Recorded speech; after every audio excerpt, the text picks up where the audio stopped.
রাতুলের এবার আসল মুখোশ ধরা পড়ে যাবে মেঘলার কাছে। বিস্তারিত জানতে সম্পূর্ণ ভিডিওটি দেখতে থাকুন। আসসালামু আলাইকুম প্রিয় দর্শক, সবার কি অবস্থা? হাজির হয়ে গেলাম কারুহিম ইউটিউব চ্যানেল নিবেদিত গরিব ঘরের রাজপুত নাটকের 23তম পর্ব কবে প্রচারিত হবে এবং এই পর্বে কী সব ঘটতে চলছে তার অগ্রিম খবর নিয়ে। অলরাইট, এই ভিডিও শেষেই জানিয়ে দেবো যে এই পর্ব কবে প্রচারিত হবে, আর এই পর্ব কেউই মিস করবে না, কারণ ফাইনালি রাতুলের যে আসল মুখোশ রয়েছে, অর্থাৎ তার ভালো মানুষের আড়ালে যে একটা জানোয়ার রূপ রয়েছে, সেটি মেঘলা দেখে ফেলবে।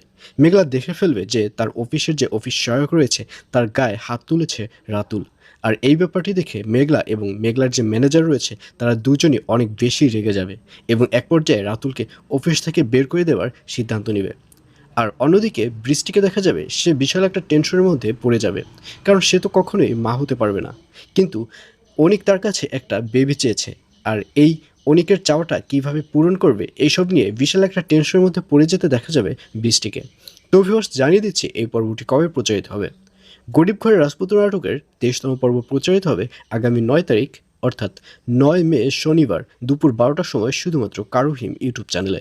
তো ভিউয়ার্স, কারা কারা নাটকটি দেখার জন্য ওয়েট করে আছেন অবশ্যই কমেন্টে লিখে পাঠান।